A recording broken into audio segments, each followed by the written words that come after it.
어제 우리 교회에서 아주 의미 있는 음악회가 있었습니다. 우리 한복로의 은퇴 목회자 부부를 초청해 한 30여 분이 모였는데, 일부 예배 시간에는 노회장님이 설교해 주셨고, 또 우리가 예배 후에 점심 식사를 잘 대접해 드렸고, 또 우리가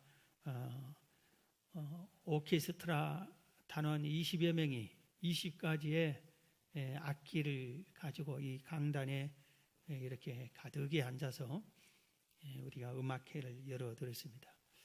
그리고 갈 때는 여러분이 기증해 주신 각종 선물과 또 교회에서 마련한 용돈을 듬뿍 드렸습니다. 너무 고마우고 감사하고, 음악회가 끝날 때는 기립박수로 막 이렇게 해주는 것을 보았습니다. 수고하고 또 후원하고 봉사해 주신 모든 분들께 다시 한번 감사를 드립니다.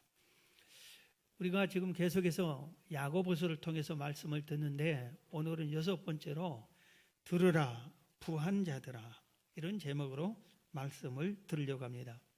제목만 보면은 부자들을 아주 경고하는 것 같습니다. 그리고 조금 보면은 성경은 부자들을 싫어하는 거 아닌가 하는 이런 느낌이 들 것 같기도 합니다.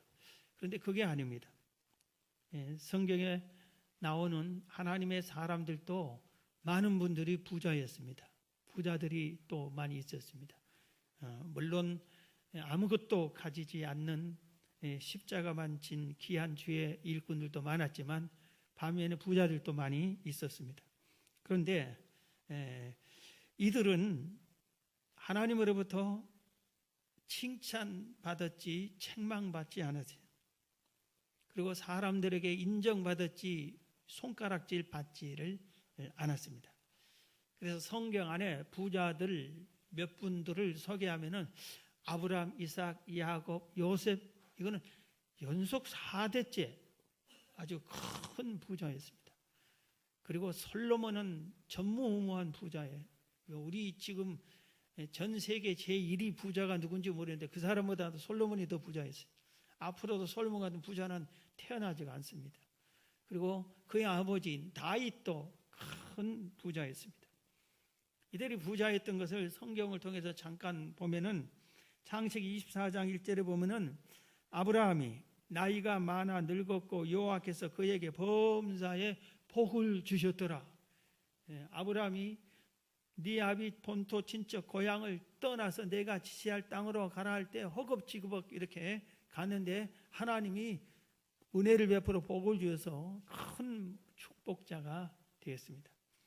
그리고 그의 아들 이삭도 창세기 26장 12절부터 보면, 이삭이 그 땅에서 농사하여 그의 100배나 얻었고 여호와께서 복을 주심으로 그 사람이 창대하고 왕성하여 마침내 거부가 되었다. 거부가 돼, 재벌이 됐어요. 이삭이 재벌이에요. 야곱도 맨몸으로 도망가다시피 해서 객지로 아주 갔지만, 거기서 20년 만에 고향으로 돌아올 때는 재벌이 돼서 돌아옵니다. 소떼, 양떼, 낙타떼가 얼마나 많은지 한 떼로 데리고 올 수 없어서 두 떼로 나누어서 데려오고, 형이 아주 싫어하니까 형에게 선물 조금 집어주는데, 그게 아주 양이 수백 마리, 소가 수십 마리 이런 식으로 이렇게 선물 주는 건데, 상상할 수 없을 정도로 이렇게 주는 정도로 넉넉한 거부였습니다.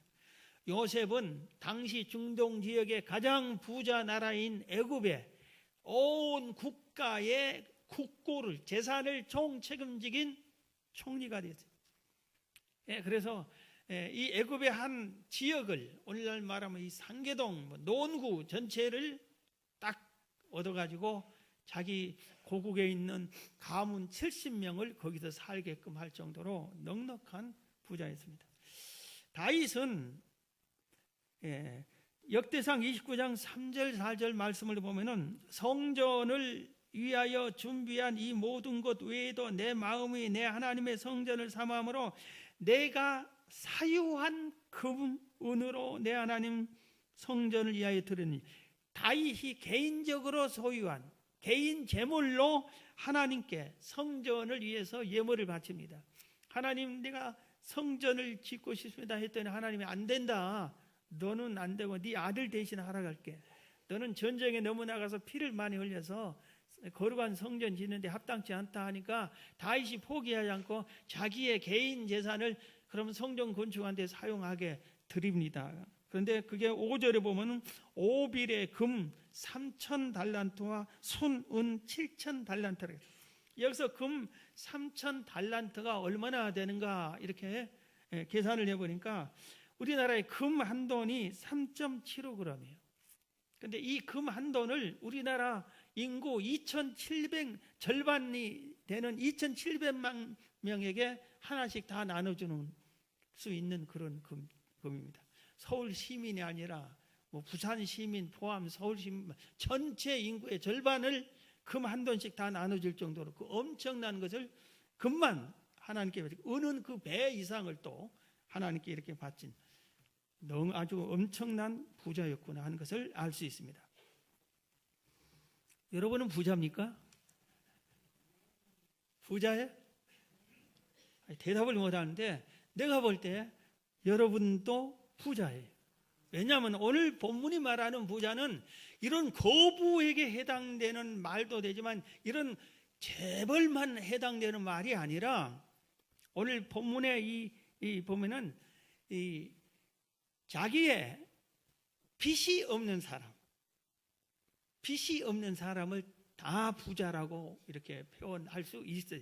오늘 말씀을 들으면 그게 맞겠구나 생각이 돼요. 그래서 전 세계적으로 보면 우리 대한민국 사람은 다 부자잖아요. 제일 부자 나라 중에 우리나라가 딱 끼어 있어요. 그리고 여러분들이 물론 뭐 좋은 집에 살지만 빚이 이 집값보다 더 된다. 이 사람은 부자가 아니에요. 그런데 빚이 있지만 내가 모든 걸 다 팔면 갚고도 내가 넉넉한 재산이 있다 하면 이건 부자예요. 내가 지금 전셋집에 살아도 빚이 하나도 없다. 그리고 재산을 계속 모아갈 수 있다 하면 부자라 이겁니다.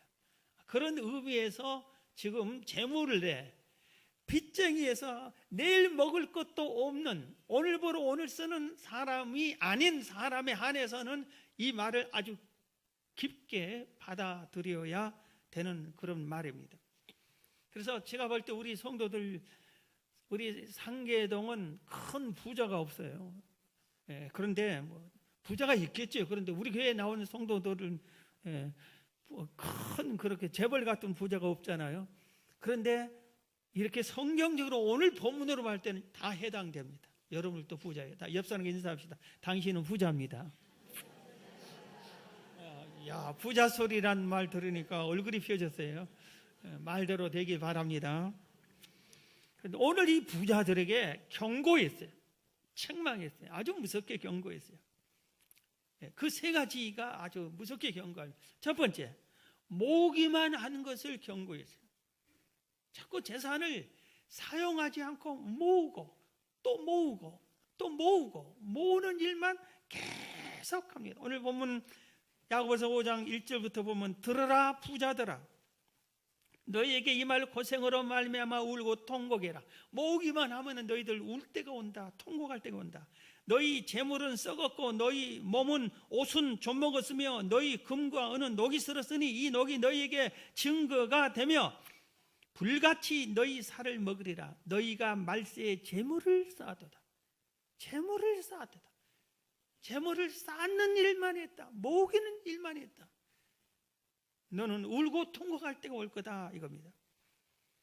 하나님은 재물에 대해서 분명하게 성경은 우리에게 가르치고 있어요.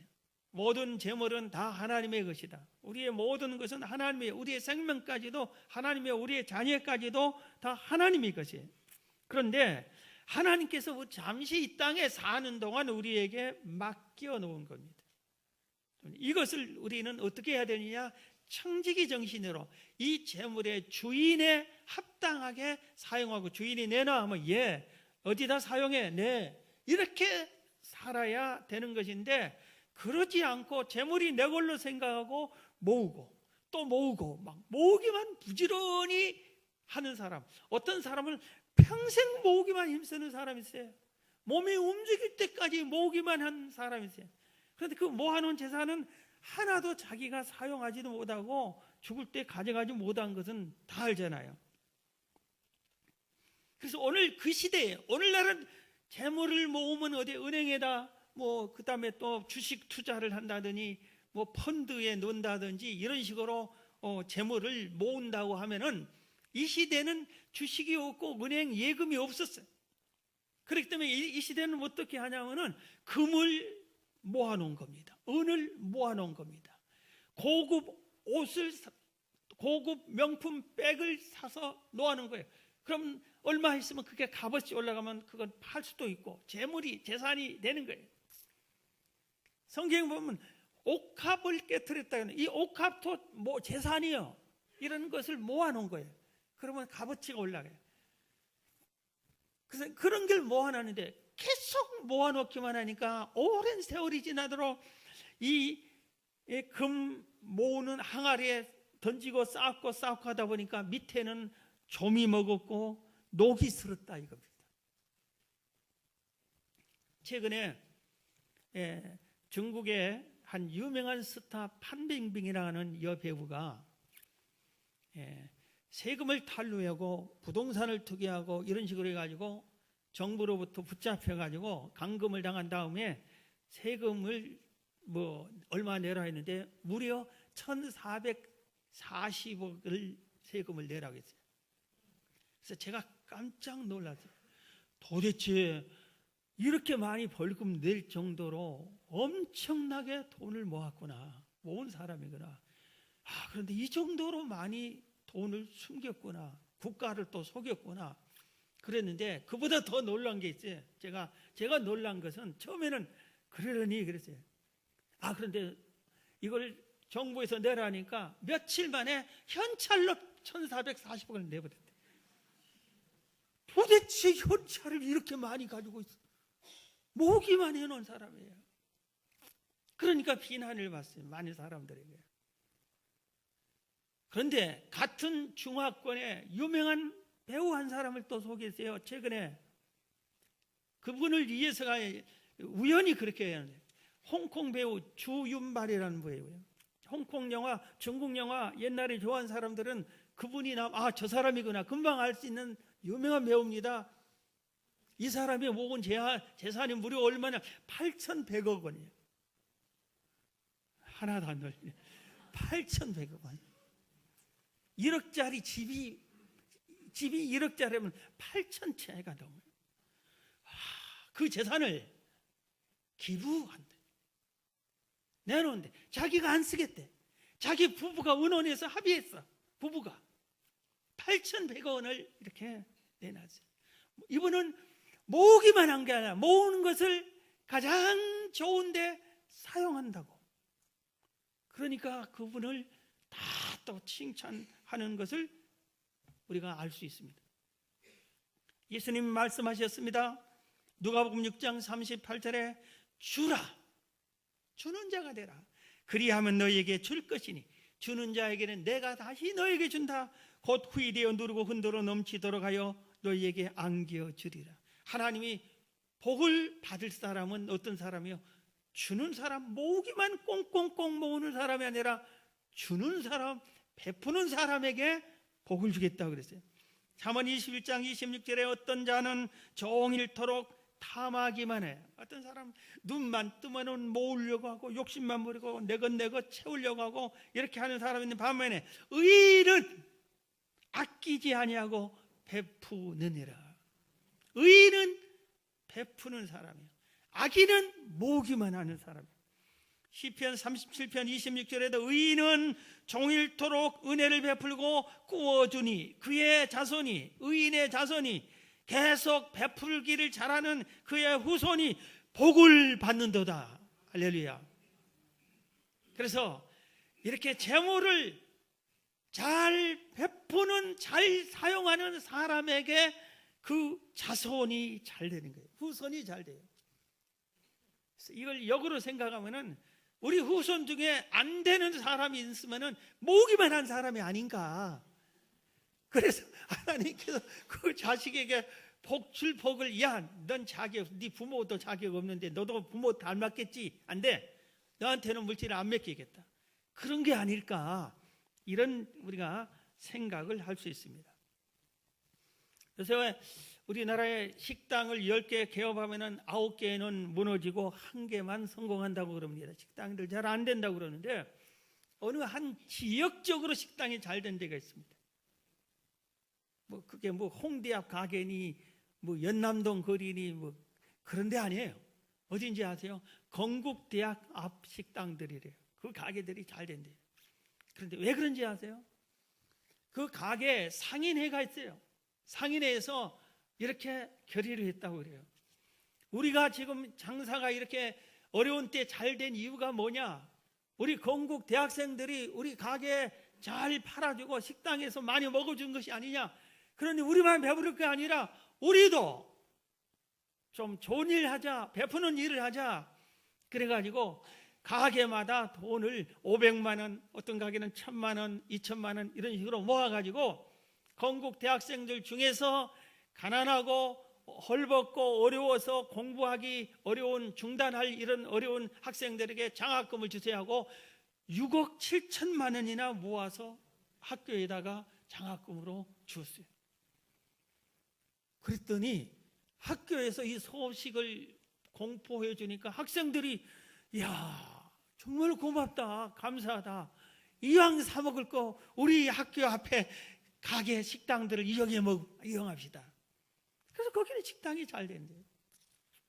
주는 자의 그 가게는 이렇게 이심전심으로 잘 되게 해준 거예요.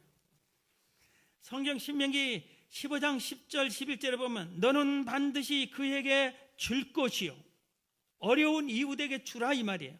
줄 때에는 아끼는 마음을 품지 말 것이니라. 아까운 마음으로 이거 그러면서 주지 말라요. 좋은 마음으로 줘라. 이로 말미암아 주는 일로 말미암아 내 하나님 여호와께서 내가 하는 모든 일과 내 손이 닿는 모든 일에 내게 복을 주시리라. 땅에는 언제든지 가난한 자가 그치지 아니하겠으므로 내가 내게 명령하여 이르노니 너는 반드시 내 땅 안에 내 형제 중 곤란한 자와 궁핍한 자에게 내 손을 펼칠지니라 그랬어요. 우리가 사는 이 시대 어느 시대나 어느 곳에나 부자로 우리나라에서 제일로 부자 동네가 어디죠? 저는 평창동이라고 생각해요. 거기는 뭐 집이 막 산속에 집 한 채씩 옛날에 있는데 집들이 좀 많아졌는데 그 부자들이 많았어요. 그리고 연예인들이 많이 있어요. 요새는 뭐 강남이라고 하는 것 같은데 평창동에 가난한 사람 없을까요? 있습니다. 제가 신방을 가봤거든. 우리 성도와 평창동에 신방을 갔어요. 그래서 내가 평창동 신방 오라 하니까 긴장했어요. 이거 재벌집에 가나? 어떠네 하고 갔더니 평창동에도 새방이 있고 조그만 방도 있더라고요. 거기 사서 또 점심 식사 대접한다고 평창동 부자들 식당으로 데리고 가는데 내가 긴장해서 뭘 사주려고 그러니까 냉면 사주겠대. 거기는 고기 먹는 집이고 후식으로 냉면 먹는 집인데 고기는 못 사주니까 냉면만 사주겠다고 하는데 제가 딱 이렇게 가고 모시고 가는데 자리를 좋은 자리에 딱 가는데 제가 같이 말자고 그랬어요. 그 소파.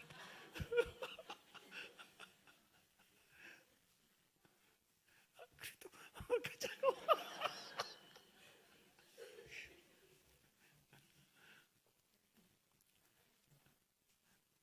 그래 갔는데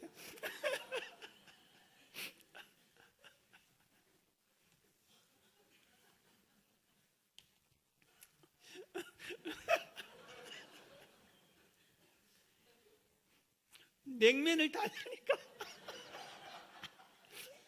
총무분이 고기 안 시키냐고. 그래도 내가 단정하게 입었어요. 그래서 저를 보고 그런지 하여튼 무시하지는 않고 하여튼 냉면을 갖다 줘서 냉면을 먹었는데 맛을 못 느꼈어요.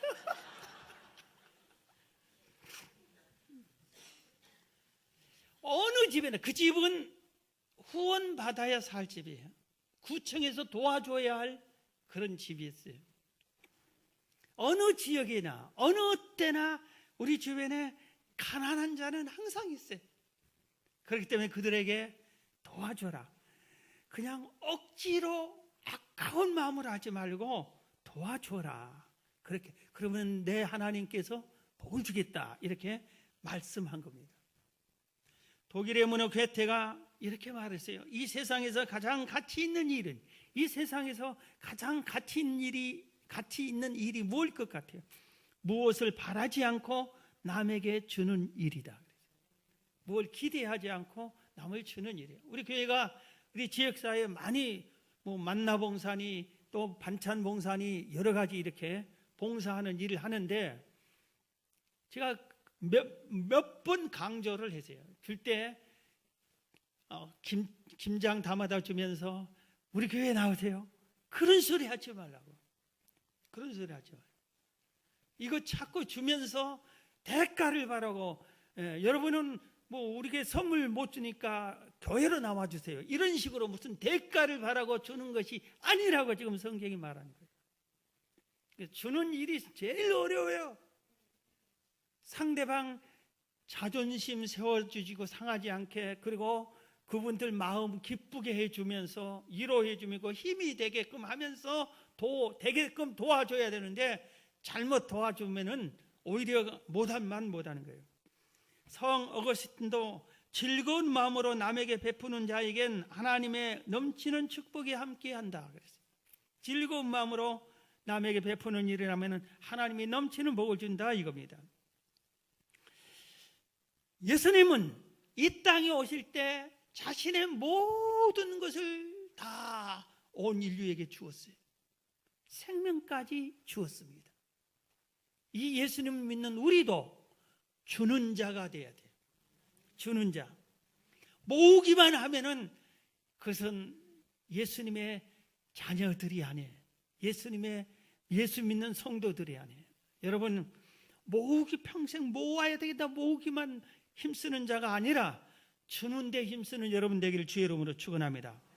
두 번째, 어떤 부자를 책망했냐? 왜 책망했느냐? 불의한 방법으로 재산을 모았어요. 불의한 방법으로.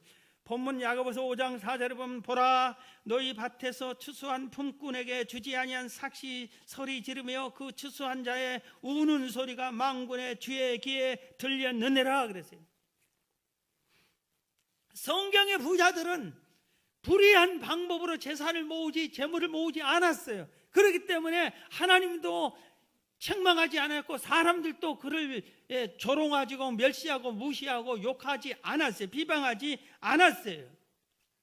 그런데 오늘 본문의 부자는 재산을 모으기만 하고, 그 모으는 방법도 불의한 방법으로 모았어요. 올바른 방법이 아니라 일을 시켜놓고 품삯을 안 주어버리든지 절반만 주든지, 남의 것을 착취하고 사기치고 도둑질하고 투기하고 약탈하고 이런 방법으로, 못된 방법으로 재산을 모았어요.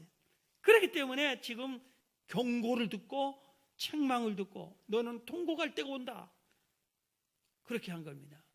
지금 여기서 사실은 이 부자들에게 해당되는 것은 예수 믿는 성도 중에 부자에 이런 일을 한 사람에게 하는 거예요. 그러니까 사랑하니까 한 거예요. 너 그런 일 당하기 전에 빨리 고치라 이 말이에요. 세상의 부자들에게는, 멸망받을 자들에게는 이 말을 또 하지도 않은 거예요.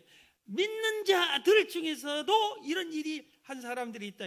불의한 방법으로 재산을 모은 사람들이 있다 이겁니다. 그들에게 지금 경고하는 겁니다. 그러지 말라고. 성경은 올바른 재물을 얻는 방법을 많이 소개하고 있어요. 그 중에 핵심적인 몇 가지 말씀드리겠습니다. 잠언 11장 16절에 유덕한 여자는 존영을 얻고 근면한 남자는 재물을 얻느니라. 부지런하면은 재물을 얻는데, 부지런한 방법으로 재물을 얻어요. 남보다 더 부지런하면은 재물을 더 얻을 수 있다 이겁니다. 그 다음에 잠언 3장 13절에 보면 지혜를 얻은 자와 명철을 얻은 자는 복이 있나니 16절 그의 오른손에는 장수가 있고 지혜를 받은 사람이 지혜를 얻은 사람에게는 장수가 있고 그의 왼손에는 부귀가 있다. 지혜로운 방법을 지혜를 얻으면은 재물을 얻는 거예요. 그래서 우리가 사업을 해도 지혜를 얻은 사람이 사업을 성공시켜요. 직장 생활을 해도 지혜로운 자가 직장에서도 승진하고 특별 보너스를 받고 그러는 거예요. 삶에서 지혜로운 자가 재물을 얼마든지 얻을 수 있어요. 그래서 지혜가 부족하면은 지혜를 달라고 하나님께 구하라고 성경은 말하고 있지 않습니까? 그래서 우리가 재물을 위해서는 돈 한다고 돈이 모아져요. 지혜를 어떻게 하면은 어떤 방법, 주여 어떻게 할까요? 하고 그 지혜를 주셔서 그렇게 해서 지혜. 자, 그다음에 잠언 28장 10절에는 성실한 자가 복을 받는데, 성실한 사람, 약삭 빠른 사람, 이 아니에요. 성실한 사람. 시편 112편 1절부터 보면은 할렐루야 여호와를 경외하며 그의 계명을 크게 즐거워하는 자는 복이 있도다. 그의 후손이 땅에서 강성하며 정직한 자들의 후손에게 복이 있으리로다. 부와 재물이 그의 집에 있으며. 부와 재물이 어떤 사람에게 여호와를 경외하고 여호와의 말씀을 지켜 순종하는 자에게는 그와 그 자손이 부와 재물을 이어받는다 이겁니다. 여호와를 경외하면 성경에 아브라함, 이삭, 야곱, 요셉, 다윗 이런 사람들이 여호와를 경외하고 여호와의 말씀에 순종해서 이 복을 받은 사람들이에요. 그러니까 하나님께서 복 위에 복을 더 주시는 거고 많은 사람들로부터 칭찬을 받는 것입니다. 부자가 칭찬받는 거예요. 여호와를 잘 경외하고 성실하고 근면하고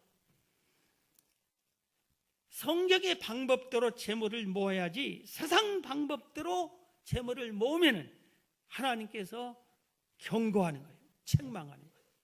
너는 통과할 때가 올 것이다 이겁니다. 여러분 속히 부자 되려고 수단 방법을 가리지 않고 돈만 모으는 그런 일을 하지 마시고 여러분들은 성경이 말해주는 올바른 방법대로 열심히 하셔서 부자 되기를 주의 이름으로 축원합니다. 마지막 세 번째입니다. 어떤 부자에게 책망을 했냐면은 재물을 잘못 사용하는 자들에게 재물을 잘못 사용해서 책망을 받습니다. 오늘 본문 5절입니다. 야고보서 5장 5절 너희가 땅에서 사치하고 방종하여 살육의 날에 너희 마음을 살찌게 했다. 마음을 살찌게 했다. 재물을 사치한 데 쓰고 방탕한 데 쓰고 내 마음대로 써버린 사람, 마음을 살찌게 했다. 마음대로. 재물이 누구 거라고 해서 하나님의 것이에요. 하나님이 맡겨놓은 게. 그럼 하나님이 이 재물을 어떻게 써야 되죠? 그래야 되는데 자기 마음대로 느낌이 온 대로 하고 싶은 대로 펑펑펑 자기가 원하는 대로 사용했어요. 그러니까 재물을 잘못 사용한 겁니다. 여러분 재물을 사용할 때 제발 주인인 하나님께 결제받고 사용하세요. 그러면 절대 실수하지 않습니다. 하나님이 재물에 복을 더해 주지. 이 관리를 잘하구나. 내 원하는 대로 내 뜻대로 잘 사용하는구나 하고 재물에 재물을 더 맡겨요. 누가복음 15장의 탕자 아버지의 재산을 강제로 뺐다시피 해서 가지고 가서 낯선 곳에 가서 아버지의 영향력이 없는 아주 먼 곳으로 가서 어떻게 했습니까? 허랑방탕한 데 사용했어요. 그래서 거지가 되고 말았어요. 바로 그 다음 장 누가복음 16장에는 부자와 거지 나사로를 소개합니다. 부자는 오늘날 말하면 최고의 명품 옷을 늘 입고 최고로 치장하고 나서 잔치를 늘 벌여요. 기름진 음식에 춤과 노래팀을 초청해가지고 노래하게 하고 춤추게 하고 그 기름진 음식을 먹으면서 아주 시원하게 술 취하면서 맨날 이렇게 세월을 보냈어요. 그런데 이렇게 살면서 자기 집 대문에 거지 나서라고 사는데 따뜻한 밥 한 끼 대접한 적이 없어요. 대접은 그냥 밥 한 끼 주면 준 적이 없어요. 부자라고 안 죽습니까? 부자도 죽고 거지 나사로도 죽었어요. 성경을 보니까 아무래도 거지 나사로가 먼저 죽은 것 같아요. 부자가 죽었어요. 이렇게 재물을 잘못 사용한 부자가 천국 갔겠어요? 지옥 갔겠어요? 지옥에 떨어졌다고 그랬어요. 얼마나 뜨거운 곳인지 견딜 수 없는데 물 한 방울이 없어요. 목이 타오르는데 천국이 보여. 보니까 거지 나사로가 아브라함의 품에 너무나 평안하게 행복하게 거기서 마음껏 누리면서 살고 있어요. 그래서 부자가 아브라함에게 당신 품에 있는 나사로에게 내 청 부탁하면은 저 세상에서 살 때 우리 집 대문에 있었던 사람이니까 들어줄 거라고. 그러면서 물 한 방울만 내 입에 적셔 달라고. 나사로 통해서 물 한 방울만 먹고 싶다고. 살아 생전은 물 한 방울이 뭐예요? 먹는 것이 진수 성찬만 먹고 아무도 보이지도 않고 나사로가 굶어 죽는데도 보이지도 않고 그렇게 살다가 물질을 함부로 사용해 살다가 지옥에서 탄식을 한 겁니다. 여러분, 재물은 이 땅에 사는 동안에만 사용할 수가 있습니다. 우리가 죽고 나면은 한 푼도 우리가 사용할 수 없습니다. 그런데 재물을 어디에 어떻게 사용했느냐에 따라서 칭찬도 듣고 책망을 받습니다. 한번 여러분들이 하얀 백지에다가 집에 가서 한번 볼펜을 놓고 기도하면서 내가 직장 생활을 30년 했다, 20년 했다, 돈 버는 기간이 30년이다, 그동안 얼마 벌었지? 내가 그동안 얼마나 벌었는가를 한번 써봐. 이 액수를 어디에 사용했지? 사용했는 데를 한번 기록을 한번 해보세요. 내가 어디에 사용했나? 이걸 딱 보고 하나님께서 야, 너 재물을 잘 사용했다? 칭찬 들을 수 있는데 사용했는지, 야, 이게 뭐니? 주인인 나를 위해서는 내가 칭찬할 때는 아무 사용한 것이 없구나. 책망 들을 것인지 우리 자신을 생각을 해봐야 돼요. 우리의 삶이 재물뿐만 아니라 모든 것이 하나님의 영광을 위해서 사용해야 됩니다. 이게 제일로 잘하는 것입니다. 하나님의 뜻대로 하나님의 원하시는 것에 우리가 사용하는 것이 잘하는 것입니다.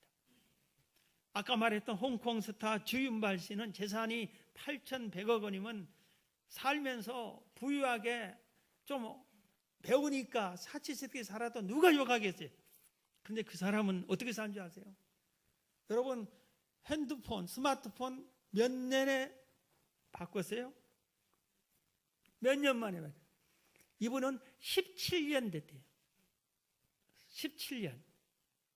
한 스마트폰으로, 그러니까 핸드폰이겠지, 17년째 사용한대. 이 재산, 유명한 스타니까 차가 여러 대 있을 거 아니에요. 그런데 자기 승용차가 없대. 승용차가 없대. 어디 갈 때는 부부가 버스 타고 다니대요. 그래서 내가 홍콩 반드시 가서 홍콩 버스 한번 타보려고 그래. 도대체 어떤 버스인가? 주인발이 타고 다니는 버스. 자, 오늘 말씀을 마치겠습니다. 여러분, 우리가 재물을 모으기만 하면 책망받습니다. 불의한 방법으로 모으면 더 책망받습니다. 잘못 사용하면 책망받습니다. 오늘 이걸 잘 고치셔서 여러분들이 모으기만 한 게 아니라 하나님 영광을 위해서 잘 사용하고 칭찬 듣는데 잘 사용해서 하나님의 영광 드러내는 여러분이 다 되시기를 주의 이름으로 축원합니다.